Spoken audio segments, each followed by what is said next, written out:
అందరికీ వందనాలు. ఈ యొక్క కీర్తన భాగాలు మనం ధ్యానిస్తూ ఉన్నాం కదండి. మీరు చూసినట్లయితే 120 నుంచి 134. ఓకే, ఎంత? 120 నుంచి 134. ఓకే, మొత్తం ఈ కీర్తన భాగాలు మొత్తం 15 ఉంటాయన్నమాట. ఈ 15 కీర్తన భాగాలను ఏమంటారంటే యాత్రా కీర్తనలు. చెప్పండి, యాత్రా కీర్తనలు. అంటే ఎలాంటి టైంలో? యాత్ర టైంలో. మన జీవితం కూడా ఒక యాత్ర లాంటిది, అవునా కాదా? మన జీవిత ప్రయాణం ఒక యాత్ర లాంటిది. అలాగే ఇశ్రాయేలు ప్రజలు కూడా వారి యాత్ర సమయంలో వారు పాడుకుంటూ దేవుని స్తుతిస్తూ దేవుడు చేసిన కార్యాలను బట్టి దేవుని మహిమపరుస్తూ వెళ్ళినటువంటి కీర్తనలు. అందులో ఈరోజు 131వ కీర్తన భాగం నుంచి మనం కొన్ని విషయాలు నేర్చుకుందాము. ఈ అధ్యాయాన్ని మీరు ధ్యానించినట్లయితే, ఇక్కడ చూసినట్లయితే 3 విషయాలు మనకు కనిపిస్తాయి. ఒకటేంటి?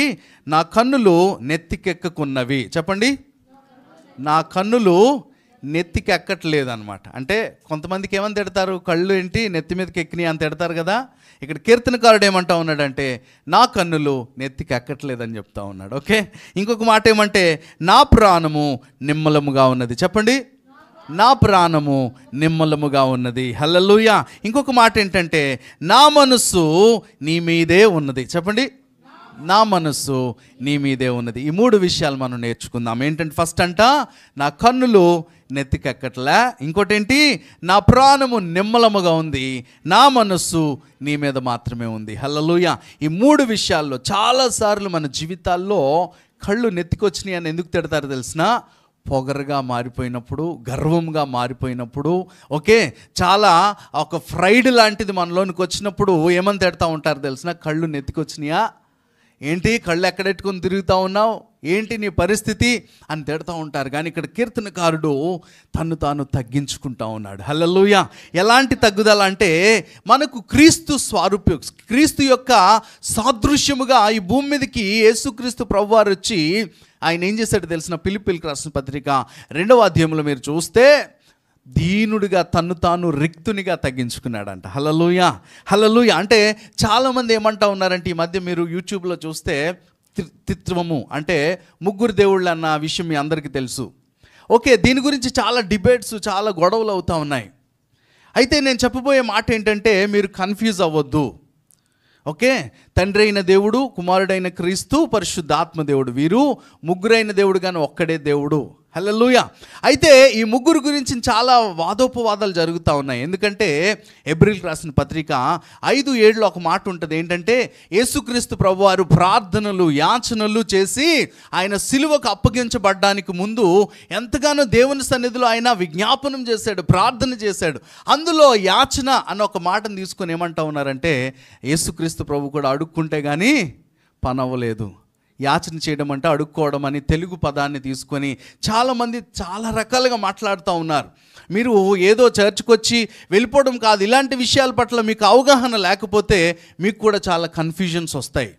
అందుకని నేను చెప్తా ఉన్నాను, యేసుక్రీస్తు ప్రభువారు యాచనలు చేయడానికి గల కారణం ఏంటంటే తన్ను తాను తగ్గించుకుంటా ఉన్నాడు. దేవుడే, సర్వశక్తి కలిగిన దేవుడే, ఆయనకున్న మహిమంతటిని విడిచిపెట్టి దాసుని రూపము ధరించుకొని, ఓకే, ఈ భూమి మీదకి వచ్చి తను తాను రిక్తునిగా చేసుకున్నాడు. అంటే తనకి ఏ శక్తి లేకుండానట్లుగా ఒక మనిషిలాగా భూమి మీదకి వచ్చి తగ్గించుకున్నాడు. కాబట్టే అన్ని నామముల కంటే పైనామంగా ఆయన నామం హెచ్చించబడింది. హల్లెలూయా, హల్లెలూయా.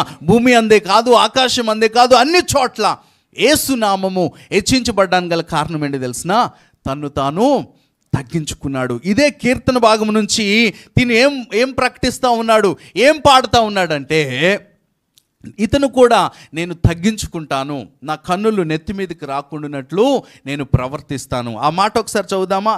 యెహోవా నా హృదయమును అహంకారం గలది కాదు, నా కన్నులు మీదు చూచినవి కావు, నాకు అందని దాని అందైనను గొప్ప దాని అందైనను నేను అభ్యాసము చేసుకొనలేదు. ఏం చేయకూడదంట? చాలాసార్లు విశ్వాసం అంటే ఏంటంటే లేనిది ఉన్నట్టుగా నమ్మడం. ఈ విశ్వాసము ఈ దగ్గర వచ్చేసరికి మనం చాలాసార్లు ఏమనుకుంటామంటే అన్నిటినీ ఇది కూడా విశ్వాసం అనుకుంటాం. కానీ ఇక్కడ కీర్తనకారుడు ఏమంటాం? అందని దాని అంట. ఏంటంటే అది ఆ మాట ఒకసారి చదువుదామా? నాకు అందని దానినైనను గొప్పదాని అందైనను నేను అభ్యాసము చేసుకొనటలేదు. చాలాసార్లు ఏం చేస్తామంటే విశ్వాసం అనేది ఏంటి తెలిసినా లేనిది ప్రాక్టీస్ చేస్తాం. మనకు అందని దాని విషయంలో మనం ఆశ కలిగి ఉంటాం. కానీ దీన్ని ఇక్కడ రెండింటిని చాలా వేరియేషన్ ఉంది. ఈ వేరియేషన్ అర్థం కాకపోతే ఏమవుతాం తెలిసినా, గర్వాంధులైపోతారు. అర్థమవుతుందండి నేను మాట్లాడే మాట? ఇదే మాటని విశ్వాసంలోంచి మనం అప్లై చేసినప్పుడు ఏమవుతుంది? ఏదైనా దేవుడు చేస్తాడు, ఏదైనా దేవుడు నాకు ఇస్తాడు, నా జీవితంలో జరిగిస్తాడు, విశ్వాసం బట్టే నా జీవితంలో నేను చాలా పొందుకుంటా ఉన్నాను. కానీ ఇక్కడ అట్ ద సేమ్ టైం ఏం చెప్తా ఉన్నాడు? చాలా క్లియర్గా, నేను అందని దాని అందైనను గొప్ప వాటి అందైనను నేను అభ్యాసం చేసుకున్నట్లేదు. చాలామంది ఏం చేస్తారు తెలిసిన, గొప్ప అంటే నీ జీవితంలో కాదు. ఒక చెల్లి నా దగ్గరకు వచ్చి ప్రార్థన చేస్తూ ఉంది. ఏమని తెలిసిన, వాళ్ళ ఇంట్లో పరిస్థితి ఏ పూటకు ఆ పూట గడిచే పరిస్థితి. కానీ తను వచ్చి ఏమంటా ఉంది తెలిసిన, అన్న నేను ఫ్లైట్లో తిరగాలన్నా ఇంక మామూలుగా ఉండదు, నేను ఫ్లైట్ కొనేయాలన్నా అంటుంది. అంటే అదేంటి? విశ్వాసం ఉండడం మంచిదే, కానీ తనకు అందని పరిస్థితిని బట్టి తను ఏమనుకుంటుంది, రేపొద్దున అది విశ్వాసం ఉంచుతుంది, ఫ్లైట్ రాదు. రాకపోతే ఏమవుతుంది? మరలా దేవుని తిట్టడం మొదలు పెడుతుంది. ప్రవ్వా ఏంటి, నేను ఫ్లైట్ అడిగాను ఇవ్వలేదు, ఇంకా జరగలేదు అని దేవుణ్ణి నువ్వు దూషించకుండాన్నట్లు ఏం చేయబడాలి తెలిసిన, నీ జీవితాన్ని నువ్వు ప్రాక్టికల్గా నడుచుకోవాలి. హల్లెలూయా. నీ ఆత్మీయ జీవితం అయి ఉండొచ్చు, నీ విశ్వాస జీవితం అయి ఉండొచ్చు. దాన్ని ఎలా నడుచుకోవాలి తెలిసిన, దేవుని సన్నిధిలో దీన మనస్సు కలిగి నువ్వు జీవించినప్పుడు ప్రతి దాన్ని, అది ఎంత ఉన్నతమైనప్పటికీ నిన్ను నువ్వు తగ్గించుకోవడం నేర్చుకోవాలి. యేసుక్రీస్తు ప్రభువారు ఎగ్జాక్ట్గా అదే చేశాడు. ఆయన ఏమైనా చేయగలడు. అక్కడ ఏమైంది అంటే, ఆయన గెత్సెమనే తోటలో ప్రార్థిస్తూ ఉన్నప్పుడు, శిష్యులతో ఉన్నప్పుడు ఆ సైన్యం వస్తుంది యేసు ప్రభువుని పట్టుకోవడానికి. సైన్యం వచ్చినప్పుడు పేతురు కత్తి తీసి చెవి నరికేస్తాడు. ఆ యొక్క సైనికుడి యొక్క చెవి నరికినప్పుడు యేసుక్రీస్తు ప్రభువారు చెప్పిన మాట ఏంటి తెలిసినా, నేను ఆజ్ఞాపిస్తే 12 వ్యూహముల సైన్యము ఇప్పటికిప్పుడు దిగ్గలదు. అంటే పరలోక సైన్యం వచ్చి నన్ను కాపాడుతుంది. నీవెందుకు టెన్షన్ తీసుకుంటున్నావు? నీవు కత్తిని పట్టుకుంటున్నావు? కత్తిని నీ వరలో పెట్టేసుకో అని తెగిపోయిన ఆ చెవిని, అలాంటి కండిషన్లో కూడా యేసుప్రభు ఏం చేశాడు? ఆ చెవిని మరలా అతికించాడు. దానికి ప్లాస్టిక్ సర్జరీ చేయాలంటే ఎంత కష్టమండి, మట్టిలో పడిపోయి ఉంటుంది. ఆలోచించండి. అని యేసుప్రభుకి ఎంత సామర్థ్యం ఉందో ఆలోచించండి. పడిపోతే కింద పడితే మట్టి అయిపోతుంది, బ్లీడింగ్ అయిపోతూ ఉంటుంది. అని సింపుల్గా అలా తీసి మళ్ళీ ఇలా పెట్టేశాడంట, అతికిపోయింది. అలాంటి అంత శక్తి ఉన్న వ్యక్తి కూడా తను ఏం చేస్తూ ఉన్నాడు తెలిసిన, ఒక దీనుడిలాగా తను తాను తగ్గించుకోవడానికి ఇష్టపడతా ఉన్నాడు. ఈరోజు ప్రియమైన దేవుని సంగమా, నువ్వు సంఘంలో చేర్చబడిన నువ్వు ఈ విషయంలో ఖచ్చితంగా ప్రాక్టికల్ చేయాలి. ఎందుకంటే గర్వం పడడానికి నీవు పెద్ద అభ్యాసం చేయని అవసరంలే. ఓకే, పొగరుగా ప్రవర్తించడానికి ఏ అభ్యాసం చేయని అవసరం లేదు. కానీ హ్యూమిలిటీ అంటే తగ్గించుకోవడానికి మాత్రం ఖచ్చితంగా ప్రాక్టీస్ చేయాలి. పరిస్థితి వచ్చినప్పుడు నువ్వు తగ్గించుకోవడానికి ప్రతిరోజు ప్రాక్టీస్ చేయడం నేర్చుకోవాలి. హల్లెలూయా. ఎవరైతే తగ్గించుకుంటారో ఏమవుతారో తెలిసిన, ఆటోమేటిక్గా నీ స్థితి మారిపోద్ది, నీ పరిస్థితి మారిపోద్ది. ఒక్కసారి బైబిల్ గ్రంథం నుంచి కొన్ని విషయాలు మనం చూద్దాం. సామెతల గ్రంథము 16వ అధ్యాయము 5వ వచనం, ఒకసారి ఆ మాట చదువుదామా? చాలా ఈరోజు రెఫరెన్సెస్ మనం ఒకసారి పరిశీలన చేద్దాం. సామెతల గ్రంథము 16వ అధ్యాయము 5వ మాట. గర్వహృదయులందరూ యెహోవాకు హేయులు, నిశ్చయంగా వారు శిక్ష నొందుదురు. ఏమంట? గర్వ హృదయము. నేను ఎందుకు ఈ మాట చెప్తా ఉన్నానంటే, ఇది తెలియకుండానే కొవ్వు ఎలాగైతే మనిషిలో పట్టేస్తూ ఉంటుందో, గర్వం అనేది కూడా మనిషికి తెలియకుండానే వారి హృదయంలో ప్రవేశిస్తూ ఉంటుందంట. మీరు చూస్తే లూసిఫర్ కూడా ఒకప్పుడు దేవుని దగ్గర ఉన్న ప్రధాన దూత, ఉన్నతమైన స్థితిలో ఉన్నవాడు. ఆయనకి గర్వం అనేది ఎలా వచ్చిందో ఆయనకి అర్థం కాలే. ఎలా వచ్చిందంట? దేవుడు లాంటి స్వభావం నాకుంది, దేవుడిలాగా నేను కూడా అద్భుతాలు చేయగలను, నేను కూడా గొప్పవాడిని అయిపోయాను, నేను కూడా వెరీ పవర్ఫుల్ కదా అని ఆయన సింహాసనం నేను కూడా కూర్చోవాలనుకున్నాడంట. ఏం చేయబడ్డాడు? అక్కడి నుంచి త్రోసివేయబడ్డాడు. వాడే సాతానుడిగా పిలువబడతా ఉన్నాడు.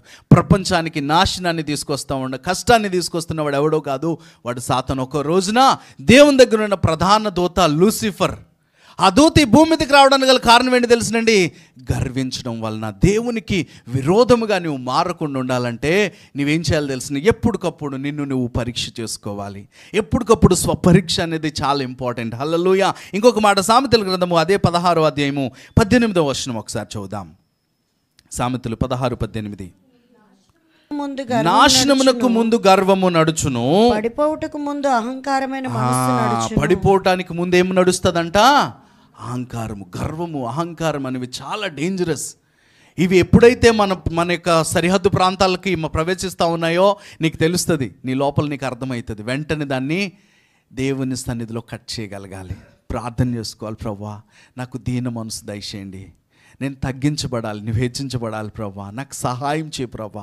ఎప్పుడైతే దీన్ని మనము ప్రాక్టీస్ చేయాలంట, ఏం చేయాలి? అభ్యాసం చేసుకోవాలి. అలాంటి పరిస్థితి వచ్చినప్పుడు వెంటనే అభ్యాసం చేసుకోవడం నేర్చుకోవాలి. హల్లెలూయా. ఎప్పుడైతే నువ్వు అభ్యాసం చేసుకుంటావు ఏమవుతావో తెలిసినా, నీ తల పైకెత్తబడుతుంది. నన్ను ఇలా అన్నారండి, నన్ను ఇలా అనేసారండి అంటే నువ్వు బాధపడమాక, ఏ విషయంలో కూడా నువ్వు చింతపడమాక. నువ్వేం చేయాలి తెలిసిన? దేవుని సన్నిధిలో ఆమేన్, ప్రైజ్ గాడ్ అనుకోవాలి. హల్లెలూయా, దేవానికి వందనాలు అనుకోవాలి. హల్లెలూయా. ఎప్పుడైతే నువ్వు అది ప్రాక్టీస్ చేస్తావు. రీసెంట్గా మీరు గమనించే ఉంటారు, వరంగల్ ప్రాంతంలో ఒక అతిపెద్ద చర్చ్ కట్టారు. మీకు తెలుసా? ఏషియాలోనే నెంబర్ 1 చర్చ్, ప్రపంచంలో 2వ చర్చ్. అది కరుణాపురం అని ఒక చిన్న విలేజ్. అది ఒకప్పుడు రీసెంట్గా మా పాస్టర్ గారు ఎవరు సాగర్ బ్రదర్ వాళ్ళు వెళ్ళి అదంతా చూసి ఆ ఫోటోలు కూడా నాకు చూపించారు.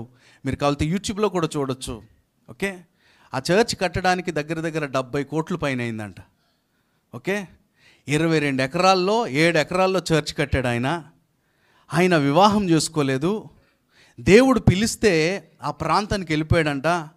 వెళ్ళిపోయి దేవుడు చూపించిన అది అప్పుడు కొండ ప్రాంతము, అదంతా అడవి ప్రాంతము. అలాంటి ప్రాంతంలో ఒక చిన్న షెడ్ వేసుకొని దేవుని సువార్త ప్రకటిస్తూ ఉంటే చుట్టూ ఆ గ్రామ ప్రజలందరూ వచ్చేసారంట. ఒకరోజు రాళ్ళు పట్టుకొని కొట్టడానికి. నువ్వు రావడం వల్ల మాకు పంటలు పండట్లేదు, నువ్వు రావడం వల్ల ప్రజలు మారిపోతున్నారు, నువ్వు ఇక్కడి నుంచి వెళ్ళిపోతావా లేకపోతే చంపేస్తామన్నారంట. నానా మాటలు, బూతులు, అసలు విననొల్లలేని మాటలు. ఆ మాటలన్నీ విని అలా మౌనంగా ఉన్నాడంట ఆయన. ఎంతమంది ఏమన్నా కొట్టినా ఊసేసినా తూ తూ అని ముఖం మీద ఊసేస్తూ ఉన్నారంట. ఆయన భరించాడు, ఆయన ఓర్చుకున్నాడు. ఆ రోజున రాత్రి వాళ్ళు వెళ్ళిపోయారంట. అదే ప్లేస్లో మట్లో దొర్లి దొర్లి దొర్లి రాత్రంతా ఏడుస్తూ ఉన్నాడంట. ప్రభువా నన్ను పిలుచుకున్నావు కదా, ఈ ప్రజలు నశించిపోతూ ఉన్నారు, వారు తెలియదు ప్రభువా, వారిని క్షమిస్తా ఉన్నాను ప్రభా, నువ్వు కూడా క్షమించు ప్రభా, వాళ్ళకి రక్షణ కలగాలి ప్రభా. ఈ ప్రాంతాల్లో నువ్వు నన్ను పంపించావు కదా, నన్ను పిలుచుకున్నావు కదా ప్రభా, నన్ను ఖచ్చితంగా నువ్వే పిలిస్తే వచ్చాను కదా ప్రభా.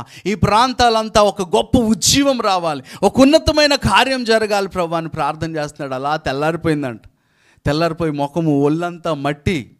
వాళ్ళ సంఘ విశ్వాసి ఒక ఆమె ప్రైవేట్ జాబ్ చేసుకున్న ఒక ఆమె వచ్చిందంట. నాన్నగారు ఎందుకు ఇలా మీరు ఏడుస్తున్నారు, ఏమైంది, మీరు బాధపడమాకండి, దేవుడు మన పక్షాన కార్యం చేస్తాడని ఒక విశ్వాసురాలు వచ్చి 3 లక్షల రూపాయలు తీసుకొచ్చి ఇచ్చిందంట. ఆ క్షణంలో ఒక పేద ఆవిడ, డబ్బులు లేని ఆవిడ 3 లక్షల రూపాయలు తీసుకొచ్చి, నాన్నగారు దేవుడు గొప్ప కార్యం చేస్తారు, మీరు భయపడమాకండి. అక్కడ మొదలైన ఆ చర్చ్ అంచెలంచెలుగా పెరిగి దగ్గర ఆ చర్చ్ కట్టడానికి 7 సంవత్సరాలు అయింది. ఆ చర్చ్ ఎంత అద్భుతంగా ఉందంటే ఆ ఫొటోస్, ఆ వీడియోస్ చూసినప్పుడు నేను దేవుని స్తుతించాను. హల్లెలూయా. ఒకప్పుడు దీన స్థితిలో ఆ ఊరికి పేరే లేదు. ఈయన వెళ్ళినాక కరుణాపురం అని పేరు వచ్చింది. మొత్తం అందరూ అక్కడికి వెళ్తున్నారు. మీ యూట్యూబ్ ఛానల్స్ చాలా ఉన్నాయి కదా, సుమన్ టీవీ, వీళ్ళందరూ వెళ్ళి అక్కడికి వెళ్ళి ఇంటర్వ్యూ చేస్తూ ఉన్నారు. ఏంటి సీక్రెట్? ఒక్కొక్కటి అమెరికా నుంచి తెప్పించారంట. ఆ డిజైన్ కూడా ఈయన చదువుకోలే పెద్ద. చాలామంది ఇంజనీర్లు వస్తే వాళ్ళు చెప్పిన ఇంజనీరింగ్ ఆ సెటప్ అంతా చూసి ఈయనకేం తెలియదులే పంపించేయనివాడంట. ఆయన ఏంటి ఈయన పెద్ద జ్ఞానిలాగా అన్నీ వద్దంటున్నాడు అంటే దేవుడు ఒక డిజైన్ చూపించాడంట తనకి. హల్లెలూయా. ఆ డిజైన్ని ఆ చర్చెస్ కట్టుతున్న ఒక పెద్ద ఇంజనీర్ ఆయన దగ్గర తీసుకెళ్ళి ఇటు రీతికి నాకు కావాలంటే ఎగ్జాక్ట్గా ఆ చర్చ్ నిర్మాణం జరిగింది. మొన్న 2023లో ఓపెనింగ్ జరిగింది. అది చాలా ఉన్నతమైన ఆ యొక్క మందిరం చూసినప్పుడు నేను దేవుని స్తుతిస్తా ఉన్నా. ప్రభువా ఒక్కసారి మీరు గమనించండి, ఏదైనా ఉన్నతంగా అలా అయిపోదు. నువ్వు ఖచ్చితంగా దాని వెనకాల బ్యాక్గ్రౌండ్ నువ్వు తెలుసుకోవాలి. చాలామంది అమ్మో వీళ్ళకి డబ్బులు ఎక్కువైపోయి అంత కట్టారేమో, అంత డబ్బులు వెచ్చించారేమో. ఆయన వివాహం చేసుకోలేదు, ఏమీ లేదు, ఒంటరిగా వెళ్ళాడు ఆ ప్రాంతానికి. ఇప్పుడు 40,000 మంది ఒక్కసారే కూర్చొని దేవుని ఆరాధించే ఉన్నతమైన దేవుని మందిరం అది. హల్లెలూయా. నీ జీవితంలో కూడా చిన్న చిన్న విషయాలకి, చిన్న దానికి నువ్వు కృంగిపోనవసరంలా, బాధపడిన అవసరంలా. నీ దేవుడు నీ పక్షమున ఉన్నతమైన కార్యాలు. అంత చర్చ్ నేను చూసినప్పుడు అనిపించింది, అమ్మో దేవుడు దర్శనం కలిగి ఉండడమే కాకుండా దర్శనంతో పాటు నీకేం కావాలి? హ్యూమిలిటీ. చెప్పండి, తగ్గింపు స్వభావం, దీన స్వభావం. వాళ్ళు అంటూ ఉంటే నన్ను అంటారా, మిమ్మల్ని అందరినీ శపిస్తాను అనలే ఆయన. ఆ రాత్రి అంతా కూర్చొని ప్రార్థన చేశాడంట. ప్రభా ఈ ప్రజలకు రక్షణ కావాలి ప్రభా, హల్లెలూయా. నీ జీవితంలో, నా జీవితంలో, మనందరి జీవితంలో కూడా దేవుడు ఉన్నతమైన కార్యాలు చేయాలంటే గమనించుకోవాలి, నువ్వు ప్రతి పరిస్థితుల్లో దీనుడిగా మారిపోవాలి. హల్లెలూయా. గర్విష్ఠుడికి మొదటి విరోధం ఎవడంటే తెలిసినా దేవుడే విరోధమైపోతాడంట. దేవునికి విరోధంగా ఉండి మనం ఏమైనా బ్రతకగలమండి? మీరు తర్వాత చూస్తే చాలా రెఫరెన్సెస్ ఉన్నాయి ఆ సామెతల గ్రంథంలో, వీటిలో ఉన్నాయి, కానీ నేను ఇప్పుడు టైం లేదు, నేను ముందుకు వెళ్ళిపోతా ఉన్నాను. లూకా సువార్త 18వ అధ్యాయము 10వ వచనం నుంచి 14వ వచనాలు ఒకసారి చూద్దామా? లూకా సువార్త. ఇద్దరు మనుషులు దేవాలయంలోకి వెళ్ళిరి. వారిలో ఒకడు పరిసయుడు, ఒకడు సుంకరి. పరిసయుడు నిలవబడి, దేవా, నేను చోరులను, అన్యాయస్తులను, వ్యభిచారులనైనా, ఇతర మనుష్యుల వలెనైనను, ఈ సుంకరి వలెనైనను ఉండనందుకు నీకు కృతజ్ఞతాస్తుతులు చెల్లించుచున్నాను. వారంనకు 2 మార్లు ఉపవాసం చేయొచ్చు, నా సంపాదన అంతటిలో 10వ వంతు చెల్లించుచున్నానని తనలో తాను ప్రార్థించుచుండెను.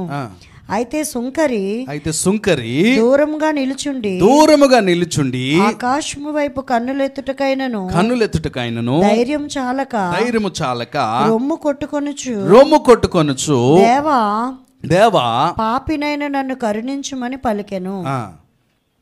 అతని కంటే ఇతడు నీతిమంతుడిగా తీర్చబడి తన ఇంటికి వెళ్ళనని మీతో చెప్పుచున్నాను. తన్ను తాను హెచ్చించుకునివాడు తగ్గింపబడుడనియు తన్ను తాను తగ్గించుకునివాడు హెచ్చింపబడుడనియు చెప్పాను. గమనించాలి, ఏం చేయబడాలంట? తన్ను తాను తగ్గించుకున్నవాడు ఏమైతాడంట? హెచ్చించబడతాడు. తన్ను తాను హెచ్చించుకున్నవాడు ఏమైతాడు? తగ్గించబడతాడు. ఇక్కడ 2 వ్యక్తులు కనిపిస్తా ఉన్నారు. ఒకళ్ళు సుంకరి, ఒకడు పరిచయుడు. పరిసయుడు ఎలాంటి వాడు తెలిసినా అన్ని భక్తి కార్యక్రమాలు అన్నీ చేసినోడే. ఉపవాసాలు ఉన్నాడు, 10వ వంతు ఇస్తూ ఉన్నాడు, దేవుని కొరకు మంచి కార్యాలన్నీ చేస్తూ ఉండి అతను ఎలా ప్రవర్తిస్తూ ఉన్నాడు? ఇక్కడ ఇద్దరిలో మనకు ఒక యాటిట్యూడ్ కనిపిస్తూ ఉంది. యాటిట్యూడ్ అంటే మీకు తెలుసు కదా, ఐఎమ్ పర్ఫెక్ట్, దేవుడు నా ప్రార్థన డైరెక్ట్గా వినేస్తాడు, ఇంక తిరుగులేదు అన్న కండిషన్లో ఇతనున్నాడు. ఎవరు? పరిసయుడు. సుంకరి ఏమంటా ఉన్నాడు తెలిసినా? దూరం నుంచి నిలబడు, ప్రభా, నీ వైపు కన్నులు ఎత్తడానికి యోగ్యుడిని కాదు ప్రభా, నేను పాపిని ప్రభా, నన్ను మన్నించు ప్రభా అంటే ఇద్దరిలో ఎవరిని దేవుడు ఎన్నుకున్నాడు? సుంకరి యొక్క ప్రార్థన దేవుడు ఎన్నుకున్నాడు. ఈ రోజున ప్రియమైన దేవుని బిడ్డలారా, మన జీవితంలో మనము దేవుని సన్నిధిలో ఎలాగనే తెలిసినా దేవుడు మాత్రమే కార్యాలు జరిగించగలడు, దేవుడు మాత్రమే నన్ను హెచ్చించగలడు. నా పరిస్థితి ఏదైనప్పటికీ, నా స్థితిగతి ఏదైనప్పటికీ నా స్థితిని దేవుడు మార్చగలడు. హల్లెలూయా. ఎప్పుడు తెలిసినా నువ్వు దేవుని సన్నిధిలో తగ్గించుకోవడం నేర్చుకోవాలి. నువ్వు తగ్గించుకుంటే ఏమవుతావంట? ఆటోమేటిక్గా హెచ్చించబడతావు. హల్లెలూయా. అన్ని విషయాల్లో, మీ జీవితాల్లో ఎక్కడైనా, చాలాసార్లు మనం అనుకుంటాం కేవలం ఆత్మీయంగానే కాదు, అన్ని విషయాల్లో, అన్ని చోట్ల నువ్వు తగ్గించుకోవడం నేర్చుకోవాలి. నాకు తెలుసు బాగా క్రికెటర్ సచిన్ టెండూల్కర్, ఎంతమందికి తెలుసు? మన ఇండియాలోంచి నెంబర్ 1 కదా. అతనితో పాటు ఆ రోజుల్లో ఒక వ్యక్తి తనకి సమజోడిగా మంచి బ్యాట్స్మెన్ అనమాట, వినోద్ కాంబ్లీ. ఎంతమందికి తెలుసు? వినోద్ కాంబ్లీ పాతోళ్ళకి బాగా తెలుస్తుంది. అతను ఇంకా మంచి రికార్డులు కొట్టాడు ఆ రోజుల్లోనే. అతను క్రిస్టియన్ నిజానికి, కానీ వాళ్ళిద్దరి యాటిట్యూడ్స్ నేను గమనించాను. వారిద్దరి యొక్క ఆలోచన విధానం చూసినప్పుడు సచిన్ టెండూల్కర్ అతను ఎప్పుడు మౌనుడే. ఇప్పటికి చూడండి, ఆ యొక్క అమాయకమైన నవ్వు కనిపిస్తుంది సచిన్ టెండూల్కర్కి. అందుకే ప్రపంచానికి తెలిసిపోయాడు, చదువుకోలేదు, ఏమీ తెలియదు, ఏమీ లేదు. ఆ టైంలో తను వచ్చిన కొత్తలో చిన్న కుర్రోళ్ళలాగా తను క్రికెట్లోనికి ఎంటర్ అయ్యాడు. కానీ దేవుడు తను ఏం చేశాడు? నీవే ఫీల్డ్లో ఉండు, నువ్వు ఎక్కడ ఉండు, నువ్వు దేవుడిని నమ్ముకోపోయి నీకు కావాల్సింది ఏంటి తెలిసినా? దేన మనస్సు. చాలామంది అనుకుంటారు, నాకు అన్నీ తెలుసులే, లేదు నా దేవుడు ఇచ్చేస్తాడు. అలా కాదు. నీవే ఫీల్డ్లో ఉన్నా, ఎక్కడున్నా గుర్తుపెట్టుకోవాల్సిన విషయం ఏంటంటే, దీనుడికి దేవుడు కృపను అందిస్తాడంట. హల్లెలూయా. దీన మనసు కలిగి ఉన్నప్పుడు దేవుడు నిన్ను హెచ్చిస్తాడు. అప్పటికే డబుల్ సెంచరీ చేశాడు. ఎవరు? వినోద్ కాంబ్లీ. చాలా ఫేమస్ ఉన్న టైంలో అతను ఎవ్వరికి ఇప్పుడు గుర్తులేడు, కానీ సచిన్ టెండూల్కర్ ఇప్పటికీ గుర్తుండడానికి గల కారణం ఏంటి తెలిసినా? వాళ్ళిద్దరి యాటిట్యూడ్స్ మీరు గమనిస్తే, ఏదైనా కొట్టినప్పుడు కానీ, ఏదైనా చేసినప్పుడు కానీ ఇతని యాటిట్యూడ్ వేరే ఉండేది, అతని యాటిట్యూడ్ వేరే ఉండేది. అంటే దేవుడు ఏం చూస్తాడు? అంతరంగం చూస్తాడు, నీ పరిస్థితిని గమనిస్తాడు, నిన్ను హెచ్చిస్తాడు ఖచ్చితంగా. ఎప్పుడు తెలిసినా? నీవు దీనుడిగా మారిపోవాలి. దేనుడు ఎవ్వరేమంటున్నా పట్టించుకోకూడదంట. ఎవరేం నిన్ను అంటా ఉన్నా నువ్వేమైపోవాలి తెలిసిన, ఒక దీనుడు స్వభావం కలిగి యేసుక్రీస్తులాగా నువ్వు మారితే నీ నామము హెచ్చించబడాల్సింది ఈ భూమి మీద కూడా. హల్లెలూయా. నేను వారిద్దరిని ఎప్పుడు నేను చూసుకున్నప్పుడు నాకు అనిపిస్తుంది, నిజమే కదా, వాళ్ళిద్దరు కూడా మంచి బ్యాట్స్మెన్సే, చాలా మంచిగా ఆటగాళ్లే. కానీ ఇందులో సచిన్ టెండూల్కర్ ఉన్నతమైన స్థితికి. రీసెంట్గా లేడీస్ నుంచి ఒక సిస్టర్ ఈ మధ్య మీరు చూసారా, ఏం పేరు, జెమీమా, క్రికెట్లో ఆమె దేవుణ్ణి స్తుతిస్తూ ఉంది. మీడియా ముందు, ప్రజల ముందు, అందరి ముందు తను ఏం చేస్తా ఉంది తెలిసిన, అంటే చాలామందికి ఆ పొజిషన్ వచ్చాక అమ్మో నన్ను క్రిస్టియన్ అనుకుంటారేమో, యేసుప్రభు అంటే నన్ను తక్కువ చూస్తారేమో, ఇలాంటిది ఉంటుంది. ఆమె ఏమీ పట్టించుకోలే. డైరెక్ట్గా ఏమంటుంది తెలిసిన, నేను ఫస్ట్ దేవునికి యేసుక్రీస్తు కృతజ్ఞతాస్తుతులు చెల్లిస్తూ ఉన్నాను. హల్లెలూయా. ఆమె మంచి వర్షిప్ లీడర్, మంచిగా ఆరాధన చేసే ఆరాధికురాలు. రాంబాబు గారు లాస్ట్లో ప్రేయర్ చేశారు, మీకు తెలుసు, బెంగళూరులో ఒక ఉన్నతమైన దైవజనులు రాంబాబు గారు ఆమెకు తల మీద చేతుల నుంచి ప్రార్థన చేశారు. ఎప్పుడైతే మనం దీనులుగా మారిపోతుంటామో, ఆమె చెప్తా ఉంది ఆమె టెస్టిమనీ, ఎంతో బ్యాటిల్, మీరు అక్కడ వరకు అసలు వెళ్ళడం అనేది మామూలు విషయం కాదండి క్రికెట్లో, అది మన ఇండియా నుంచి చాలా భయంకరమైన వ్యతిరేకతల మధ్య అంత ఉన్నతమైన స్థితికి వెళ్ళడం అంటే మామూలు విషయం కాదు. ఎంతో వెనకాల ఉండాలి, ఎంతో సపోర్ట్ ఉండాలి, ఎంతమందో పలుకుబడోళ్ళు ఉండాలి. ఏమీ లేకుండా దేవుడు నిన్ను హెచ్చించాలంటే ఏం చేయబడాలి తెలిసిన, నువ్వు దీనుడిగా మార్చబడాలి.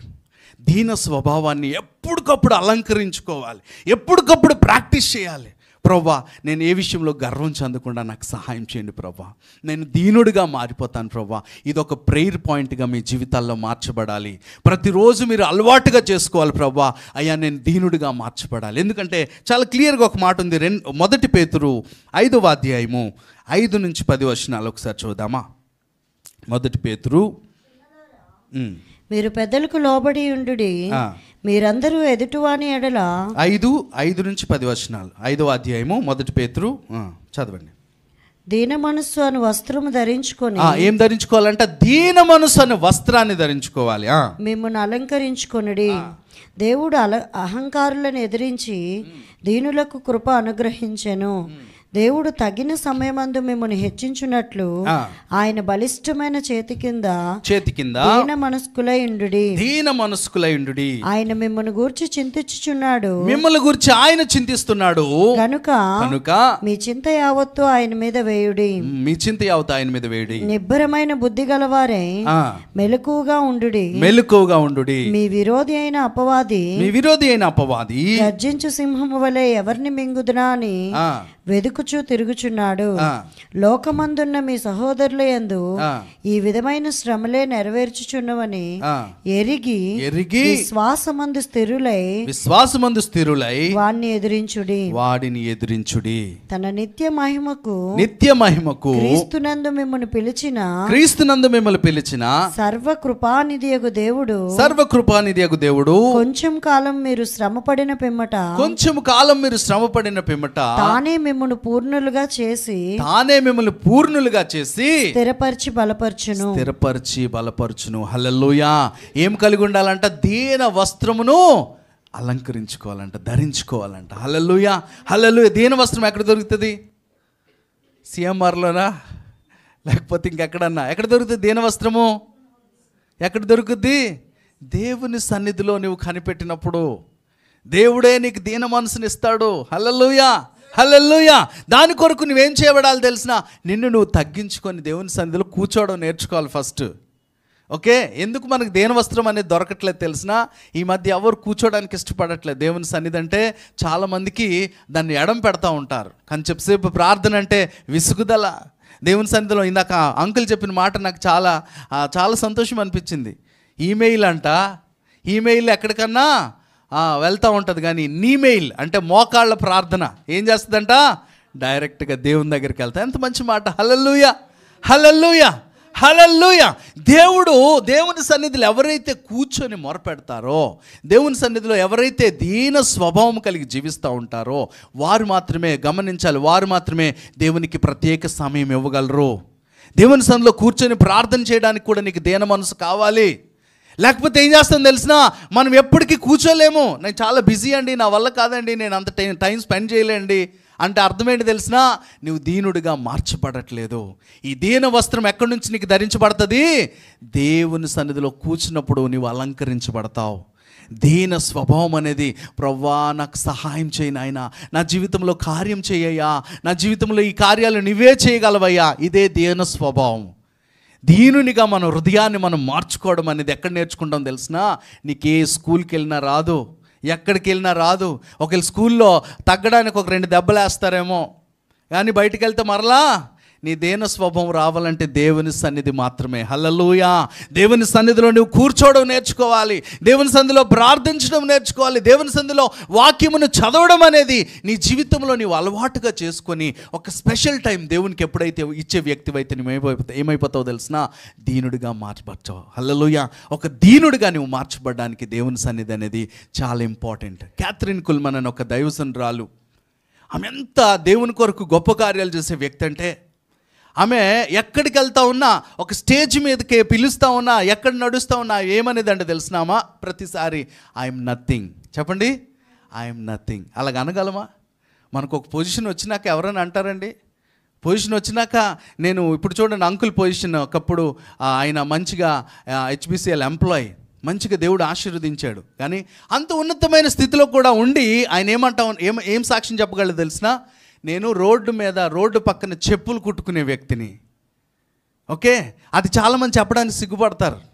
ఎందుకు? అందరికీ తెలిసినప్పుడు ఏమన్నా లోపల నేను తగ్గించబడతానేమో, అమ్మో అలా చేయకూడదు అన్నది ఏంటి తెలిసిన? నీకు తెలియకుండా నీలో ఏర్పడుతున్న ఫ్రైడ్, దాన్ని నువ్వేం చేయాలి? ఖచ్చితంగా కట్ చేయాలి.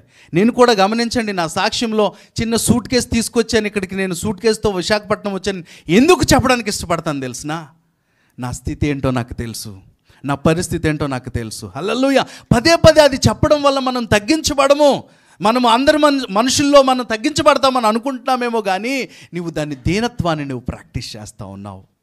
ఎప్పుడైతే నువ్వు అలా చెప్తావో, అలా మాట్లాడతావో ఏమైతావో తెలిసినా? దేవుడు మహిమపరచబడమే కాకుండా నిన్ను బట్టి దేవుడు ఇంకా ఉన్నతముగా దేవుడు హెచ్చించబడతాడు. క్యాథరిన్ కుల్మన్ అనే దైవజనురాలు, ఆమె ఎక్కడికి వెళ్ళినా ఏం చేస్తున్నా? ఐఎమ్ నథింగ్ అనుకునేదంట. ఆమె అదే మాట స్మరించేదంట. ఒకరోజు ఆ ఎయిర్పోర్ట్లో ఆమె వెళ్ళిపోతూ ఉంటే, ఎయిర్పోర్ట్లో ఉన్న ప్రజలు పడిపోతూ ఉన్నారంట ఆమె ప్రెజెన్స్ చూసి. ఆమె సన్నిధి నడిచెళ్తూ ఉంటే ప్రజల్లోనికి దేవుని శక్తి తాకబడి అందరూ పడిపోతూ ఉన్నారంట. ఎందుకు వచ్చింది? దీనుల ఎడల ఆయన కృప చూపించే దేవుడు. దీనత్వం ఎప్పుడైతే నువ్వు ప్రాక్టీస్ చేస్తావో దేవుడు నిన్ను హెచ్చిస్తాడు ఉన్నతంగా. హల్లెలూయా, హల్లెలూయా. కాబట్టి ప్రియమైన దేవుని సంగమా, ఈ అంత్య దినాల్లో, ఈ చివరి దినాల్లో మనం మోసగించబడకూడదు. మనం ఈ గర్వం అనేది, పొగరు అనే దాన్ని ఏం చేయాలి తెలిసినా? దేవుని సన్నిధిలో దాన్ని కట్ చేయగలగాలి. మాటికి దాన్ని ఏం చేయాలి? ఎప్పటికప్పుడు చెక్ చేసుకోవాలి. ప్రభా, నా దేహంలో, నా యొక్క శరీరంలో, నా మనసులో గర్వం అనే దాన్ని ప్రభా కుక్కిటి వేళ్లతో పాటు పెరిగి పారవేయండి ప్రభా. నేను దీనుడిగా మార్చబడతాను. నీవు దేవుని సన్నిధిలో గడిపే వ్యక్తివైతే నీకు తెలియకుండా దీనత్వం అనేది నిన్ను అలంకరించి. చాలామందికి ఆ దేవుని సన్నిధిలో గడిపే వాళ్ళు కూడా 2 రకాలు ఉంటారండి. నేను ఇలా అంటున్నానని మరలా ఏమనుకోదు నన్ను. కొంతమంది దేవుని సన్నిధిలో గడుపుతారు, కానీ వాళ్ళకున్న గర్వం ఇంకెవ్వరికి ఉండదు. ఓకే, నేను 3 గంటలకి లెగిసి ప్రార్థన చేస్తానండి, అలా మోకాళ్ళు వేసానంటే తెల్లవారులు అలాగ ఉండిపోతాను. నేను ఇలాంటి ఇలాంటోళ్ళని కాదు. ఇది మళ్ళీ ఏంటిది? మళ్ళీ గర్వమే.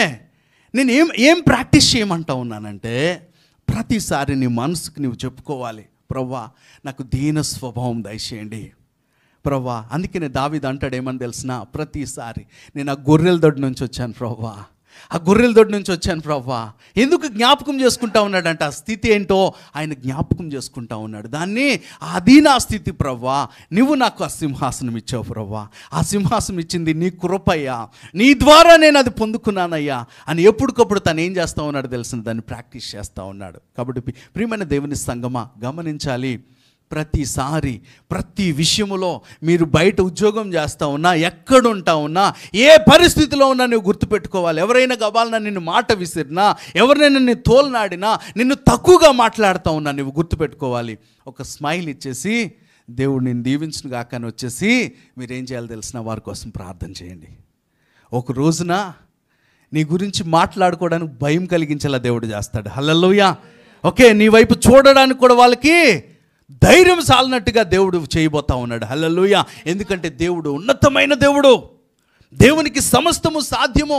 మీరు చూస్తే ఎస్తేర్ గ్రంథంలో ఒక స్టోరీ మీకుంటే టైం లేదు కాబట్టి నేను చెప్పేస్తా ఉన్నా. మొర్దెకై అనే వ్యక్తి గేట్ దగ్గర కాపలాదారుడు. ఒక రోజున ఏమైందంటే ఆ దేశానికి ప్రధానమంత్రిగా హామాను ఉన్నాడు. రాజు తర్వాత అన్ని విషయాలు ఆయనకి తెలుసు. అయితే ఆయన నడిచెళ్తా ఉన్నప్పుడు ఇతను నమస్కారం చేయలేదంట హామాను. ఎవరు? మొర్దెకై. హామానికి నమస్కారం చేయకపోవడం వలన వెంటనే ఆయన మీద కక్ష కట్టి ఈ జాతిని అంతటిని నేను నశింప చేయాలి, వీళ్ళందరినీ చంపేయాలి అని ఒక కంకణం కట్టుకున్నాడు ఆయన. ఓకే, ఒక రోజున ఏమైంది, అదే ద్వారపాలకుల మధ్యలో ఇద్దరు వ్యక్తులు మాట్లాడుకుంటున్న విషయం, రాజుని చంపేయాలని ఒక ఆలోచన కలిగిన విషయం రాజుగారికి తెలియపరచడం వలన అది రికార్డెడ్గా ముద్రించబడి ఉంది. ఎవరు రాజుగారిని రక్షించాడంటే ఆ టైంలో మొర్దెకై అనే వ్యక్తి. రికార్డెడ్గా రాసినప్పుడు ఒకరోజు రాజు పడుకుంటూ నా జీవితంలో దేవుడు చేసిన మేలు ఏంటా అని ఆలోచించుకుంటూ ఆ పుస్తకం తిరగేస్తూ ఉన్నాడండి. కరెక్ట్గా ఈ మొర్దెకై అనే వ్యక్తి ఆ రోజున నన్ను చంపబోతున్న ఇద్దరు వ్యక్తుల నుంచి తప్పించాడు కదా, అతని గురించి రాయబడి ఉంటే అతను ఎవరో పిలిపించండి, రాజుకు రావాల్సిన ప్రతి సత్కార్యములు రాజులాగా ఆయన ఊరేగించండి, ఆయన ఉన్నతంగా అతన్ని ఈ దేశమంతా తెలియపరచబడాలని ఒక మాట ఎప్పుడైతే రాజు చెప్పాడో, ఆయనేమో గేటు దగ్గర కాపలాదారుడు. హామానికి ఎందుకు పడట్లా? ఎవరు చేయించాలి ఈ పనంతా? హామానే దగ్గరుండి. హామాన్ ఏమనుకున్నాడు? మొర్దెకైని చంపేయాలి, ఈయన్ని నాశనం చేయాలి, ఈ జాతిని అంతం చేయాలనుకున్నాడు హామాను. గర్వపడిపోయాడు. కానీ మొర్దెకై దీనుడిగా దేవుని సన్నిధిలో ప్రార్థన చేస్తూ ఉన్నాడు. ఏమైంది తెలిసినా, ఈ మొర్దెకైని తీసుకెళ్ళి ఊరంతా ఊరేగించి రాజు వస్త్రములు ధరించి ఆయన గొప్ప చేస్తే హామానికి ఇంకా కుళ్ళెక్కువైపోయింది, ఇంకా అసూయ పెరిగిపోయింది. ఎలాగైనా ఈ జాతిని నాశనం చేయాలనుకున్నాడు. కానీ దేవుడు ఏం చేశాడు తెలిసినా, రాజు దగ్గరలోనే ఎస్తేరుని పెట్టాడు. 3 దినాలు ప్రార్థన చేస్తూ ఉన్నారు. వారు తాము తగ్గించుకున్నారు, బూడిదేసుకున్నారు. ఓకే, 3 దినాలు మానక దేవుని సందులు ప్రార్థించినప్పుడు ఆ యొక్క హామాను యొక్క కుయుక్తులు తెలిసిపోయి, హామాన్ని ఎవరి కోసమైతే ఉరికొయ్య ఒకటి తయారు చేస్తాడు, ఎవరు? మొర్దెకై కోసం ఉరి తీయాలని ఆలోచించిన హామాను పరిస్థితి ఏమైందో తెలిసిన, అదే ఉరికొయ్యలో ఎవరు? హామాను ఉరివేయబడ్డాడు. ఈ మొర్దెకై ఏమో హామాను యొక్క పొజిషన్ తీసుకున్నాడు. మీరు ఇంటికి వెళ్ళి ఎస్తేర్ గ్రంథం చదివితే చాలా క్లియర్గా అర్థమవుతుంది. ఒక ద్వారపాలకుడు ఉన్న వ్యక్తిని దేవుడు ఏం చేశాడు? ప్రధానమంత్రి లాంటి పొజిషన్. ఏమన్నా దీనికి ఏమన్నా రాజకీయ పలుకుబడి ఉందా? ఏమన్నా సపోర్ట్ ఉందా? బ్యాక్గ్రౌండ్? ఎందుకంటే అప్పటికి ఇజ్రాయేలీలు బానిసత్వంలో ఉన్నారు. అలాంటి పరిస్థితిలో ఈ మొర్దెకై పరిస్థితి ఏమైపోయింది తెలిసిన, ప్రధానమంత్రి లాంటి హోదా. నీ జీవితంలో కూడా పలుమార్లు నీ మీద ఎవరైనా పడతా ఉన్నారా? పలుమార్లు నిన్ను ఇబ్బంది పెడతా ఉన్నారా? పలుమార్లు నిన్ను హింసిస్తూ ఉన్నారా?